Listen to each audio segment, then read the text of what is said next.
बिहार के उस अपराधी की बात करने वाले हैं अनिकेत भाई के साथ, जो इस वक्त सत्ता और शासन प्रशासन की नजर में सबसे बड़ा अपराधी बन चुका है।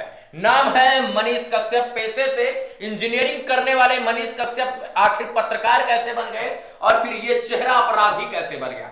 आइए दिखाते हैं खौफनाक तस्वीरों के साथ मनीष कश्यप की आपराधिक जिंदगी। मनीष कश्यप अपराधी कैसे बना है समाज में, और किस लिए अपराधी बना है, और किसने उसको अपराधी बनाया है, और उस इंसान का अपराध क्या है, एक एक करके मैं आपको बताने जा रहा हूं कि मनीष कश्यप ने किस काम के वजह से प्रशासन और सत्ता की नजर में अपराधी बनने का काम किया है। एक एक चीज मैं आप सभी को दिखाने जा रहा हूं, बस देखते रहिए। और जरूर एक चीज बताने का काम कर रहा हूं, इस चीज को निश्चित रूप से आप देखिएगा।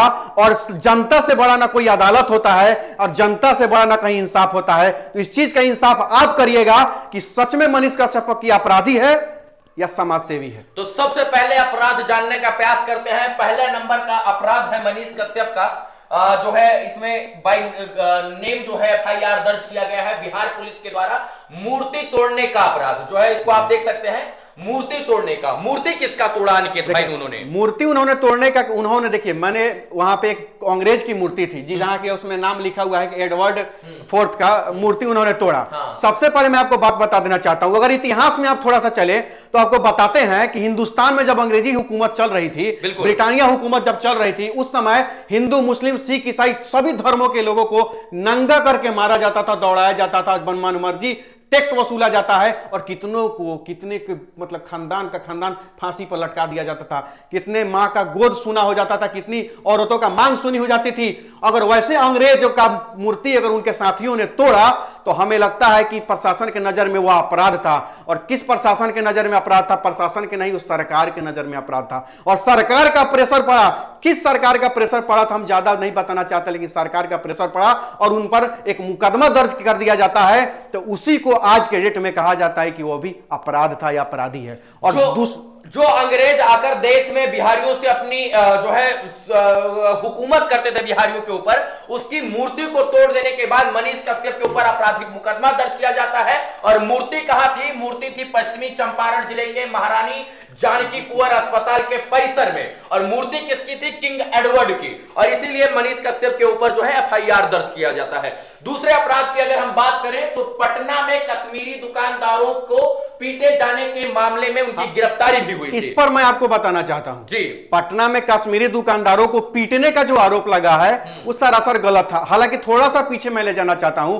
पुलवामा अटैक जी, मुझे लगता है हिंदुस्तान का कोई ऐसा घर नहीं है जिस घर के एक एक व्यक्ति का आंख भीगा ना हो जी। एक कोई ऐसा व्यक्ति नहीं था जिसके आंख से आंसू नहीं गिरा हो। वह पुलवामा अटैक जो हिंदुस्तान को हिला के रख देने का काम किया था। और उस दर्द, उस पीड़ा में मनीष कश्यप गांधी मैदान पटना में जाते हैं और कश्मीरियों से सवाल करते हैं। क्या सवाल करते हैं? उस पर ध्यान देने वाली बात है। वो सवाल करते हैं कि आप जो कमाते हैं पैसों कहां भेजते हैं? तो कश्मीर भेजते हैं। तो कश्मीर में कमा रहे हैं पटना में, यहाँ के पैसा भेजिए कश्मीर में, फिर हमारा सेना पर पत्थरबाजी करिएगा। कश्मीर के लोग पटना में सुरक्षित, लेकिन पूरे देश के लोग, भारतीय सेना के जवान कश्मीर में सुरक्षित नहीं है। यही सवाल आपने पूछा। और इसी सवाल को पूछने का गलत ढंग से आप आरोप लगाते हुए मारपीट का केस दर्ज कर दिया गया। और वहां भी प्रशासन के नजर में और बिहार सरकार के नजर में वह अपराध है। और वहां भी इनको क्या साबित किया जा रहा है? अपराधी। और ऐसे ही और 5 धाराओं में, ऐसे ही 5 और प्रकरण में उनके ऊपर एफआईआर दर्ज है। सबका तो चर्चा नहीं कर सकते, लेकिन शॉर्ट में हम कुछ बताना चाहते हैं। और इसीलिए बिहार पुलिस इसी 7 मुकदमे को देखते हुए क्या घोषित कर दी है उनको? आदतन अपराधी। क्या बताइए, आप थोड़ा बताइए आदतन का मतलब क्या होता है? आदतन का मतलब होता है जिसके मतलब सब जैसे सांस लेते हैं आदत है हमारा। जैसे सुबह में उठते हैं, नहाते वहाते कपड़ा चेंज करते आदत है हमारा। तो इसका मतलब क्या हुआ कि सुतते उठते अपराधी करता है। बिल्कुल। और अनिकेत भाई, बहुत सारे ऐसे नेता हैं जो 600 करोड़ रुपए, 700 करोड़ रुपए, 10-10 करोड़ रुपए गमन करके बैठे हैं। भैया मेरे आदतन अपराधी वो हैं। आदतन अपराधी बहुत सारे लोग हैं, लेकिन उनको आदतन अपराधी नहीं घोषित। यहाँ पे बहुत सारे ऐसे बालू माफिया है, दारू माफिया है, जो कई बार दर्जन भर जेल जा चुके हैं, फिर वही काम हो कर रहे हैं। 2-2 दर्जन अपराध का मामला दर्ज है, फिर वही काम कर रहे हैं। तो आदतन उनको कहा कहा जाता है, वैसे आदमी को आदतन नहीं कहा जाता है जो दिन रात समाज में रहता है, दिन रात मीडिया की नजर में रहता है, दिन रात प्रशासन की नजर में रहता है, दिन रात सरकार की नजर में रहता है, दिन और समझिए। और वही नहीं, अब मुझे देख लीजिए, मैं ही आंदोलन करता हूं, मुझ पर ही झूठा मुकदमा दायर किया जाता है, तो क्या मैं भी अपराधी हूं? बिल्कुल नहीं।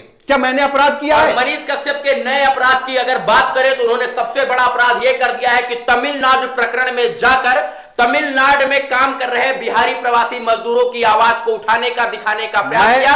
इसीलिए सत्ता, शासन और प्रशासन के नजर में मनीष कश्यप आज के दिन के सबसे बड़े अपराधी बन गए। क्या अपराधी? इसमें मैं आपको एक चीज बताना चाहता हूं, एक चीज बताना चाहता हूं कि मनीष कश्यप पे आरोप लगे हैं, ये आरोप हम मानते हैं, ये अपराध नहीं है। सबसे पहले मैं आज भी आग्रह करता हूं बिहार सरकार से कि अगर सच में अगर कुछ लोगों पर एफआईआर करना है तो सबसे पहले अगर एफआईआर इस पे करना चाहिए था, हिंदुस्तान के एडिटर इन चीफ पे, और साफ साफ लिखा गया यहां पर एडिटर इन चीफ पे सर, सब हेडिंग दी गई है, मैं मार्क करूंगा यहां पर। त्रिपुर से शुरू हुई हिंसा चेन्नई तक पहुंची, देखिएगा 2 बिहारी की मौत, 50 घायल। सर साफ साफ लिखा गया है 2 बिहारी की मौत। और बर्बर माने तो आप लोग इनको बिहार के कुछ लोग सच क्यों नहीं माने, यह एक तरफ से हिंदुस्तान में खबर छापा जाता है, अमर उजाला